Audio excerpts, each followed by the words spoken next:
Hello students, class 4 chapter decimal के part 1 में आप सभी का बहुत बहुत स्वागत है। डेसिमल शुरू करने से पहले हम आपको फ्रैक्शंस के कुछ क्वेश्चन पूछेंगे। जैसे कि यहाँ पर कुछ सर्कल बनाए हैं, उसमें कौन सा फ्रैक्शन आएगा वो आपको हमें बताना है। पहले सर्कल में टोटल 6 पार्ट्स बनाए हैं और 2 पार्ट शेड किए हुए हैं। तो यहाँ पर कौन सा फ्रैक्शन आएगा? बिल्कुल सही, 2/6। दूसरे में कौन सा आएगा? 3/7। तीसरे सर्कल में कौन सा फ्रैक्शन आएगा? बिल्कुल सही, 2/4।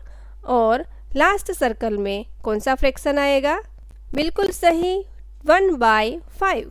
तो आपको फ्रैक्शन के बारे में अच्छे से पता है। यहाँ पर अब हम डेसिमल सीखेंगे। डेसिमल में हम कुछ स्पेशल फ्रैक्शंस के बारे में जानेंगे।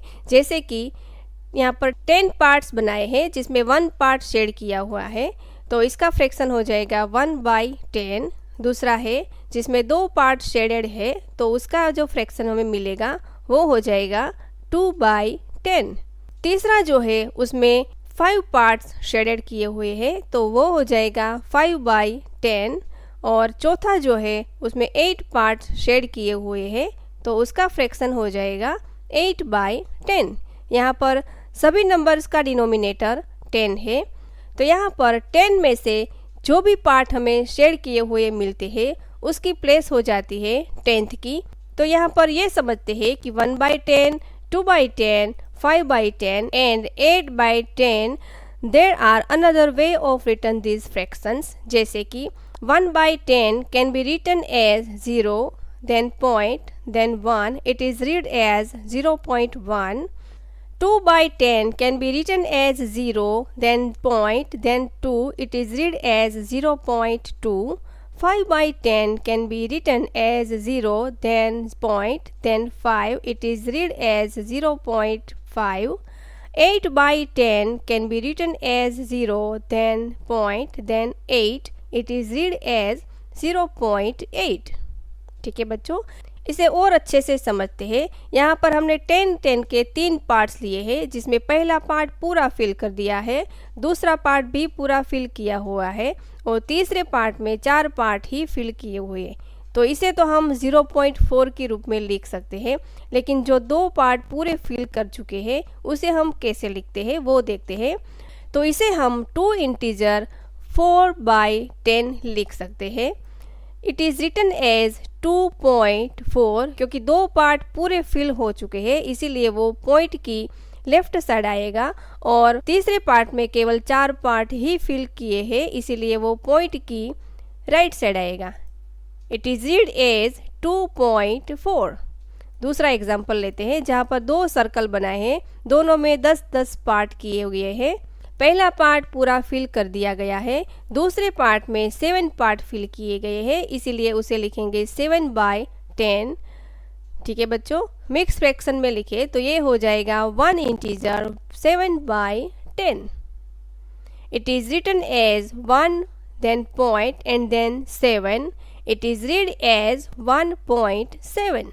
तीसरा एग्जाम्पल लेते हैं जहाँ पर हमने 10 के 4 पार्ट्स लिए हैं। पहला पार्ट पूरा फिल कर दिया है, दूसरा भी पूरा फिल है, तीसरा भी पूरा फिल कर दिया है और चौथे पार्ट में केवल 6 पार्ट ही फिल किए हैं, तो ये हो जाएगा 6/10। ठीक है बच्चों, तो अब यहाँ पर हो जाएगा 3 integer 6/10। It is written as 3, then point and then 6. It is read as 3.6। Clear बच्चों? These are called decimals or decimal numbers। मान लीजिए यहाँ पर हमने 3.6 नंबर लिया है। A decimal number has 2 parts separated by decimal point। Left side जो number है उसे कहते हैं whole number part and right side जो नंबर है उसे कहते हैं डेसिमल पार्ट। बीच में जो है डेसिमल पॉइंट। अब ये जो सारे नंबर है इसका हमें एक्सपांडेड फॉर्म लिखना है और इसकी प्लेस की वैल्यू क्या होगी वो भी लिख कर देखते हैं। तो expanded form of decimal numbers, मान लीजिए यहाँ पर हमने नंबर लिया है 536.315। इसकी हमें प्लेसेस के बारे में जानना है, तो पॉइंट की लेफ्ट साइड जो नंबर है वो 1s, 10s एंड 100s की प्लेस रहेगी, और अब हमें पॉइंट की राइट साइड के जो नंबर है उसके बारे में जानना है। तो सबसे पहले पॉइंट की लेफ्ट साइड जो नंबर से उसकी प्लेस वैल्यू देखते हैं। तो वंस की प्लेस पर 6 रहेगा और उसकी प्लेस वैल्यू रहेगी 6 multiply by 1 is equal to 6। Tens की प्लेस पर 3 रहेगा और उसकी प्लेस वैल्यू रहेगी 3 multiply by 10 is equal to 30। तीसरा नंबर हंड्रेड्स की प्लेस पर 5 आएगा और उसकी प्लेस वैल्यू रहेगी 5 multiply by 100 is equal to 500। बीच में हमारा डेसिमल पॉइंट रहेगा। अब आता है टेंस की प्लेस। इसे टेंस की प्लेस इसीलिए कहते हैं क्योंकि उसे 10 से डिवाइड किया जाता है।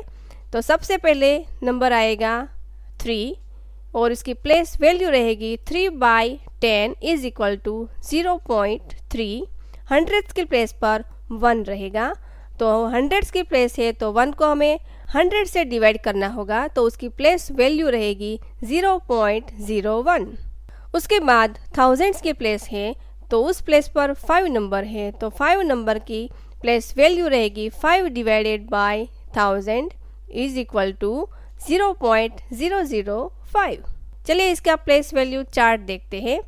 The place value chart can be extended to tens like this. The tens column is placed to the right of the ones column. यानी कि वंस की कॉलम की राइट साइड टेंस की कॉलम आ जाती है। चलिए इसका चार्ट देखते हैं। हम कुछ नंबर लेते हैं जिनसे अच्छे से समझ में आ जाएगा। फर्स्ट नंबर हमने लिया है 3.6, तो 3 जो है वो वंस की प्लेस पर रहेगा और राइट साइड जो नंबर है वो हो जाएगा टेंस की प्लेस।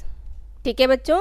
दूसरा नंबर लेते हैं 14.5, तो वंस की प्लेस पर 4, टेंस की प्लेस पर 1 और डेसिमल के तुरंत बाद जो नंबर है वो टेंस की प्लेस है, तो वहाँ पर जो नंबर है वो हमें लिखना है और वो है 5।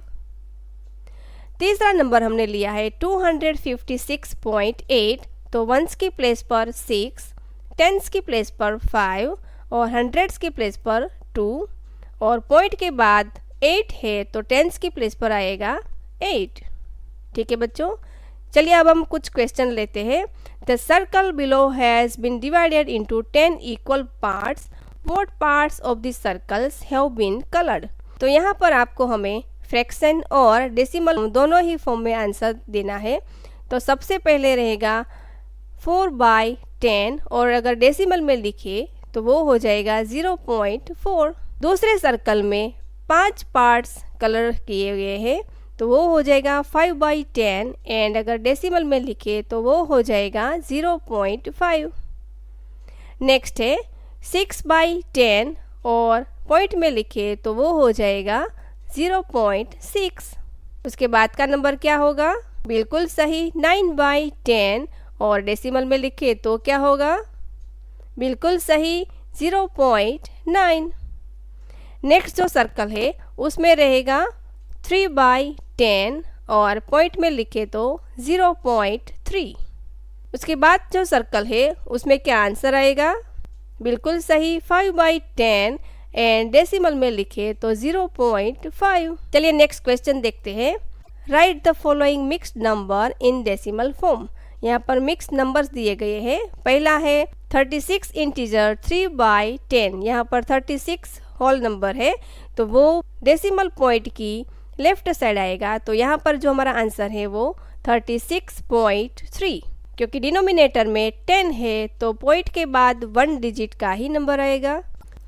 दूसरा है 42 इंटीजर 5/10 इज इक्वल टू 42.5। तीसरा नंबर है 1 इंटीजर 1/10। इसे डेसिमल में कैसे लिखते हैं? 1.1। Very good. चौथा नंबर है 52 इंटीजर 4/10। इसका आंसर क्या रहेगा? बिल्कुल सही 52.4। नंबर 5 है 25 इंटीजर 6/10 एंड नंबर 6 है 62 7/10। इन दोनों का आंसर आपको कमेंट करके हमें बताना है।